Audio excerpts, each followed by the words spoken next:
Students, welcome back to my channel MD happy. ಆತ್ಮೀಯ ವಿದ್ಯಾರ್ಥಿಗಳೇ, ಭಾಳ ವಿದ್ಯಾರ್ಥಿಗಳು ಕಮೆಂಟು ಸಹ ಮಾಡ್ತಾ ಇದ್ರಿ, ಸರ್ ಇಂಪಾರ್ಟೆಂಟ್ ಕ್ವಶನ್ಗಳನ್ನು ಬಿಡಿ, ಪೊಲಿಟಿಕಲ್ ಸೈನ್ಸು ವಿಷಯಕ್ಕೆ ಸಂಬಂಧಪಟ್ಟಂತೆ ಅಂತ ಹೇಳಿದ್ರಿ.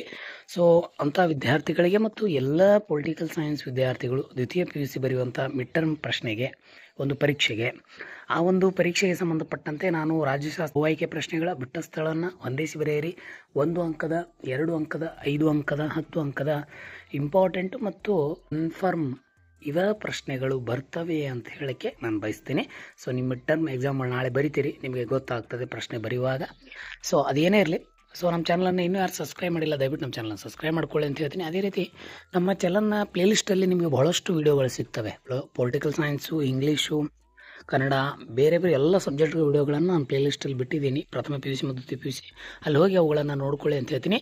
ಸೊ ಕಮೆಂಟ್ ಬಾಕ್ಸಲ್ಲಿ ನಿಮ್ಮ ಕಮೆಂಟ್ಗಳಿರಲಿ ನನಗೆ, ಮತ್ತು ಹೈಪ್ ಅನ್ನುವಂಥ ಒಂದು ಆಪ್ಷನ್ಸ್ ಇದೆ, ಆ ಹೈಪನ್ನು ಮಾಡೋದ್ರ ಮುಖಾಂತರ ನಮ್ಮ ವಿಡಿಯೋಗಳನ್ನು ಮೆಚ್ಚುಗೆ ವ್ಯಕ್ತಪಡಿಸಿ ಅಂತ ಹೇಳ್ತೀನಿ. ಸೊ ಬನ್ನಿ, ತಡ ಮಾಡೋದು ಬೇಡ. ಇಂಪಾರ್ಟೆಂಟು ಮತ್ತು 2025-26 ಆ್ಯನ್ಯುವಲ್ ಎಕ್ಸಾಮ್ಗೆ ಬರುವಂಥ ಪ್ರಮುಖ ಪ್ರಶ್ನೆಗಳನ್ನು ಈ ವಿಡಿಯೋದಲ್ಲೇ ತೆಗೆದುಕೊಂಡು ಬಂದಿದ್ದೀನಿ. ಅವು ಯಾವುವು ಅಂತೇಳಿ ನೋಡ್ತಾ ಹೋಗೋಣ. ಮೊದಲಿಗೆ ಬಹುಆಯ್ಕೆ ಪ್ರಶ್ನೆಗಳನ್ನು ನಾನು ಇಲ್ಲಿ 10 ಪ್ರಶ್ನೆಗಳನ್ನು ತಂದಿದ್ದೀನಿ, ಅವುಗಳನ್ನು ಗಮನಿಸಿ. ಮೊದಲನೇ ಪ್ರಶ್ನೆಯೇ ನಿಮಗೆ ಗಡಿ ರೇಖೆ ಆಯೋಗದ ಅಧ್ಯಕ್ಷರು ಯಾರು ಅಂಥೇಳಿ ಪ್ರಶ್ನೆಯನ್ನು ಬಹುಆಯ್ಕೆಯಲ್ಲಿ ಕೇಳ್ತಾರೆ. ಆ್ಯನ್ಯುವಲ್ ಎಕ್ಸಾಮ್ ಬಂದಿದೆ, ಹಳೆ ಪ್ರಶ್ನೆ ಪತ್ರಿಕೆ ಬೇಕಾದರೆ ಹೋಗಿ ನೀವು ಎಲ್ಲವನ್ನು ನೋಡ್ಬೋದು. ಭಾರತದ ಚುನಾವಣಾ ಆಯೋಗದ ಆಯುಕ್ತರನ್ನು ಯಾರು ನೇಮಕ ಮಾಡುತ್ತಾರೆ ಅಂಥೇಳಿ ಬಹು ಆಯ್ಕೆಯಲ್ಲಿ ನಿಮಗೆ ಒಂದು ಪ್ರಶ್ನೆಯನ್ನು ಕೇಳ್ತಾರೆ. ಅಖಿಲ ಭಾರತ ಸೇವೆಗೆ ಒಂದು ಉದಾಹರಣೆಯನ್ನು ಕೊಡಿ ಅಂಥೇಳಿ ಕೇಳ್ತಾರೆ. ಈ ಪ್ರಶ್ನೆಯು ಸಹ ಭಾಳ ಸರಿ ಕೇಳಿದ್ದಾರೆ. ಇನ್ನು 1 ಅಂಕಕ್ಕೆ ನಿಮಗೆ ವರ್ಣಭೇದಿ ನೀತಿ ಎಂದರೇನು, ಅದರ ವ್ಯಾಖ್ಯಾನವನ್ನು ನೀಡಿ ಅಂತೇಳಿ ಪ್ರಶ್ನೆಯನ್ನು ಕೇಳ್ತಾರೆ. ಸಾಂಸ್ಕೃತಿಕ ವೈವಿಧ್ಯತೆಗಳ ನಾಡು ಅಂತಲೂ ಸಹ ನಿಮಗೆ 1 ಅಂಕದಲ್ಲಿ ಒಂದು ಪ್ರಶ್ನೆ ಬಹು ಆಯ್ಕೆಯಲ್ಲಿ ಕೇಳುವಂಥ ಸಾಧ್ಯತೆ ಇರ್ತದೆ. ರಾಜ್ಯ ಆಡಳಿತದ ಮುಖ್ಯಸ್ಥರು ಯಾರು ಮತ್ತು ಯಾರು ನೇಮಕ ಮಾಡ್ತಾರೆ ಅಂತ ಈ ರೀತಿ ಪ್ರಶ್ನೆಯನ್ನು ಕೇಳ್ತಾರೆ. ಆಡಳಿತದ ಮೂಲ ಪದ ಅಂತೇಳಿ ನಿಮಗೆ ಬಿಟ್ಟ ಸ್ಥಳದಲ್ಲಿ ಒಂದು ಪ್ರಶ್ನೆಯನ್ನು ಕೇಳ್ತಾರೆ. ಜನಾಂಗೀಯತೆ ನಾಡು, ಈ ಪ್ರಶ್ನೆ ನಿಮಗೆ ಭಾಳ ಸರಿ ಕೇಳ್ತಾರೆ, ಈ ವರ್ಷನೂ ಕೇಳುವಂಥ ಸಾಧ್ಯತೆ ಇರ್ತದೆ.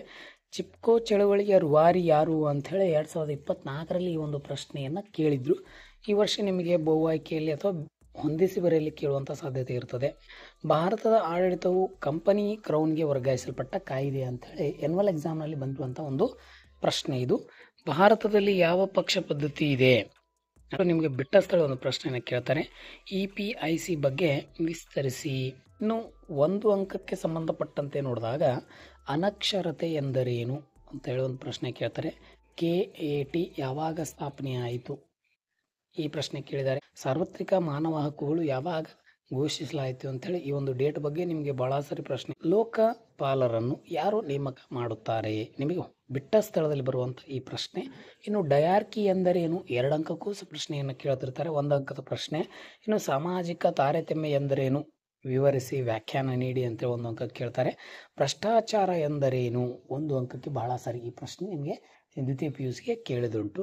ಅದರಾಗಿ ನಾನು ಇಲ್ಲಿ ಹೇಳಕ್ಕೆ ಏನು ಇಷ್ಟಪಡ್ತೀನಿ ಅಂತಂದರೆ, ನಿಮಗೆ 1 ಅಂಕದ ಪ್ರಶ್ನೆಗಳಂತದ್ದು ಬಂದಾಗ ಬಹು ಆಯ್ಕೆನೂ 1 ಅಂಕದ ಪ್ರಶ್ನೆ, ಬಿಟ್ಟ ಸ್ಥಳನೂ 1 ಅಂಕದ ಪ್ರಶ್ನೆ. ಬಿಟ್ಟ ಸ್ಥಳ ಅಲ್ಲೇ ಕೊಟ್ಟಿದ್ದಾರೆ, ಅವಳನ್ನು ನೋಡಿ ನೀವು ಸರಿಯಾಗಿ ಬರೀಬೇಕು. ಇನ್ನು ಹೊಂದಿಸಿ ಬರೆಯಿಗೆ ಪ್ರಮುಖ ಪ್ರಶ್ನೆಗಳನ್ನು ನಾನು ಇಲ್ಲಿ ಸ್ವಲ್ಪ ತಂದಿದ್ದೀನಿ, ಅವನು ಗಮನಿಸಿ. ಸೈಮನ್ ಆಯೋಗದ ಮೇಲೆ ಒಂದು ಪ್ರಶ್ನೆ ನಿಮಗೆ ಕಡ್ಡಾಯವಾಗಿರ್ತದೆ. ಪರೋಕ್ಷ ಚುನಾವಣೆ ಆಗಲಿ ಅಥವಾ ಪ್ರತ್ಯಕ್ಷ ಚುನಾವಣೆ ಒಂದನ್ನು ನಿಮಗೆ ಕೇಳ್ತಾರೆ. ರಾಜ್ಯ ಸೇವೆ ಅಥವಾ ಕೇಂದ್ರ ಸೇವೆಗೆ ಉದಾಹರಣೆ ಕೊಡಿ ಅಂತೇಳಿ ಒಂದು ಪ್ರಶ್ನೆ ಇರ್ತದೆ. ಕಾರ್ಮಿಕ ದಿನ ಬಗ್ಗೆ ನಿಮಗೆ ಪ್ರಶ್ನೆ ಬಹಳ ಸರಿ ಕೇಳಿದ್ದಾರೆ. ಇನ್ನು ಮೂಕನಾಯಕ ಈ ಒಂದು ಕೃತಿಯ ರಚನೆಕಾರರು ಅಂತ ಕೇಳ್ತಾರೆ. ಭಯೋತ್ಪಾದನೆಯ ಮೂಲ ಪದ ಎಲ್ಲಿಂದ ಬಂತು, ಜಿಲ್ಲಾಡಳಿತದ ಮುಖ್ಯಸ್ಥರು ಯಾರು, ಚುನಾವಣೆಯ ಮೂಲ ಪದ, IFS ಮತ್ತು ಆರ್ಟಿಕಲ್ 17 ಬಗ್ಗೆ ಬಹಳ ಸಾರಿ ಪ್ರಶ್ನೆಯನ್ನು ಕೇಳಿದ್ದಾರೆ. ಇವುಗಳನ್ನು ಸ್ವಲ್ಪ ನೀವು ಹೊಂದಿಸಿ ಬರೆಯಲ್ಲಿ ನೋಡ್ಕೊತಾ ಹೋಗಿ. ಇನ್ನು ಪ್ರಮುಖವಾಗಿ ನೋಡ್ತಾ ಹೋದಾಗ 2 ಅಂಕದ ಪ್ರಶ್ನೆಗಳಲ್ಲಿ ಫೆಡರಲ್ ನ್ಯಾಯಾಲಯ ಎಲ್ಲಿ ಮತ್ತು ಯಾವಾಗ ಸ್ಥಾಪಿಸಿದರು ಅಂತೇಳಿ 2023 ಮತ್ತು 2024ರಲ್ಲಿ ಈ ಪ್ರಶ್ನೆ ಬಂದಿದೆ ಮಿಡ್ ಟರ್ಮ್ಗೆ. ಸೊ ಈ ವರ್ಷ ಬರುವಂಥ ಸಾಧ್ಯತೆ ಇರ್ತದೆ. ಇದರಲ್ಲಿ ಬಾಂಬೆ ಅಥವಾ ಪಂಜಾಬ್ ಈ 2 ರಾಜ್ಯಗಳಿಗೆ ಸಂಬಂಧಪಟ್ಟಂತೆ ಎಷ್ಟು ರಾಜ್ಯಗಳಾಗಿ ವಿಂಗಡಿಸಲಾಯಿತು ಮತ್ತು ಅವು ಯಾವುವು ಅಂತೇಳಿ ನಿಮಗೆ 2 ಅಂಕದ ಪ್ರಶ್ನೆ ಕೇಳ್ತಾರೆ. ದ್ವಿಪದ್ಧತಿ ಸರ್ಕಾರ ಅಥವಾ ದ್ವಿಪಕ್ಷ ಪದ್ಧತಿ, ಈ 2 ಪ್ರಶ್ನೆಗಳು ನಿಮಗೆ ಒಂದು ಸಾರಿ ಕಡ್ಡಾಯವಾಗಿ ಕೇಳಿರ್ತಾನೆ. ಕೇಂದ್ರ ಲೋಕ ಸೇವಾ ಆಯೋಗದ 2 ಕಾರ್ಯಗಳನ್ನು ತಿಳಿಸಿ ಅಥವಾ 2 ಕಾರ್ಯಗಳ ಬಗ್ಗೆ ಬರೆಯಿರಿ ಅಂತಲೂ ಕೊಡ್ಬೋದು.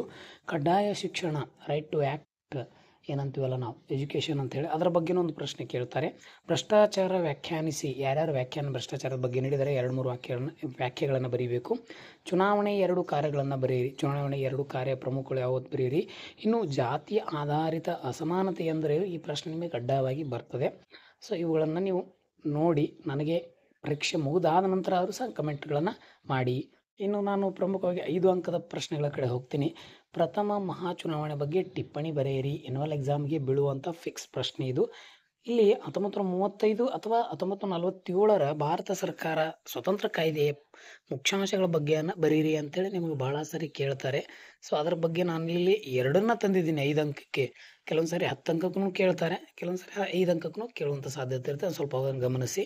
ಇನ್ನು ಈ ಸಂವಿಧಾನ ಪೀಠಿಗೆ ಸಂಬಂಧಪಟ್ಟಂತೆ ರಾಜ್ಯ ಮತ್ತು ಕೇಂದ್ರಾಡಳಿತ ಪ್ರದೇಶಗಳ ಪಟ್ಟಿ ಮಾಡಿ ಅವುಗಳ ವಿವರಣೆಯನ್ನು ಬರೀರಿ ಅಂತೇಳಿ ನೀವು ಒಂದು ಕೇಳುವಂಥ ಸಾಧ್ಯತೆ ಇರ್ತದೆ. ಚುನಾವಣಾ ಆಯೋಗದ ಅಧಿಕಾರ ಮತ್ತು ಕಾರ್ಯಗಳನ್ನು ವಿವರಿಸಿ, ಸಂಕ್ಷಿಪ್ತವಾಗಿ ವಿವರಿಸಿ ಅಂತ ಹೇಳ್ತಾರೆ. ಇನ್ನು ವೋಟಿಂಗ್ ಮಷಿನ್, ಈ ಒಂದು EVM ಎಂಬುವುಗಳನ್ನು ಅದರ ಉಪಯೋಗಗಳು ಏನೇನು ಅಂಥೇಳಿ ನೀವು ಪಾಯಿಂಟ್ ಔಟ್ ಮಾಡಿ ಬರೀಬೇಕಾಗ್ತದೆ. ಇನ್ನು ಜಿಲ್ಲಾಧಿಕಾರಿಯ 5 ಕಾರ್ಯಗಳನ್ನು ಬರೆಯಿರಿ. ಈ ಜಿಲ್ಲೆಯ ಆಡಳಿತದ ಬಗ್ಗೆ ಮತ್ತು ಅವನ ಒಂದು ಅಧಿಕಾರ ಅರ್ಹತೆಗಳ ಬಗ್ಗೆ ಅವನೇ ಆದಂಥ ಒಂದು ಸಂಕ್ಷಿಪ್ತ ಮಾಹಿತಿಯನ್ನು ನೀವು ಇಲ್ಲಿ ಕೊಡಿ ಅಂತ ಹೇಳ್ತಾರೆ. ಇನ್ನು ದಲಿತ ಚಳವಳಿಗೆ ಕಾರಣ ಮತ್ತು ಪರಿಹಾರಗಳನ್ನು ತಿಳಿಸಿ ಅಂತ ಹೇಳಿ ನಿಮಗೆ ಇದು 10 ಅಂಕಕ್ಕೂ ಬರುವಂಥ ಸಾಧ್ಯತೆಗಳಿರ್ತದೆ. ಸೊ ಅವುಗಳನ್ನು ನೋಡಿ. ಪಕ್ಷಾಂತ ನಿಷೇಧ ಕಾಯ್ದೆಯ ಬಗ್ಗೆ ಟಿಪ್ಪಣಿ ಬರೆಯಿರಿ. ಪಕ್ಷಾಂತ ನಿಷೇಧ ಕಾಯ್ದೆಯ ಬಗ್ಗೆ ಭಾಳ ಸರಿ ಕೇಳಿದ್ದಾರೆ. ಎನ್ಯುವಲ್ ಎಕ್ಸಾಮ್ ಈ ಪ್ರಶ್ನೆ ಕಡ್ಡಾಯವಾಗಿ ಬರ್ತದೆ, ಸ್ವಲ್ಪ ಗಮನಿಸಿರ್ರಿ. ಇನ್ನು ಲೋಕಾಯುಕ್ತ ರಚನೆ ಮತ್ತು ಕಾರ್ಯಗಳನ್ನು ತಿಳಿಸಿ ಮತ್ತು ಅಥವಾ ಬರೆಯಿರಿ ಅಂತೇಳಿ ಒಂದು ಪ್ರಶ್ನೆಯನ್ನು ಕೇಳ್ತಾರೆ ವಿದ್ಯಾರ್ಥಿಗಳೇ.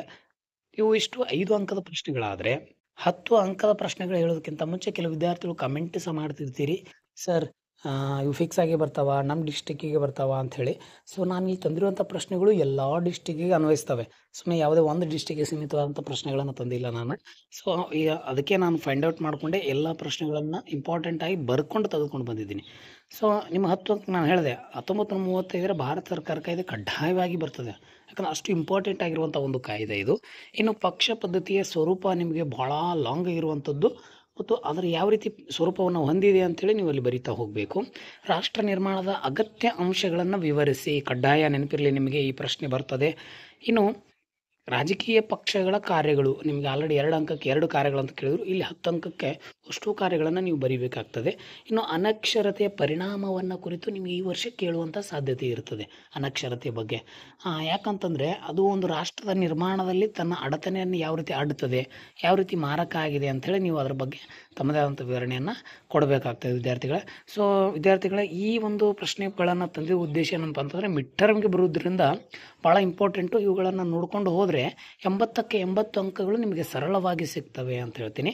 ಸೊ ಇದಿಷ್ಟು ಈ ವಿಡಿಯೋದಲ್ಲಿ 1 ಅಂಕದ ಬಹು ಆಯ್ಕೆಯ ಬಿಟ್ಟಸ್ತ್ರ ಪ್ರಶ್ನೆಗಳನ್ನು ತೆಗೆದುಕೊಂಡು ಬಂದಿದ್ದೀನಿ. ಸೊ ಹೇಗೆ ಅನ್ನಿಸ್ತು ಅಂತೇಳಿ ಕಮೆಂಟ್ ಮೂಲಕ ನನಗೆ ತಿಳಿಸಿ. ಎಲ್ರಿಗೂ ಧನ್ಯವಾದಗಳು.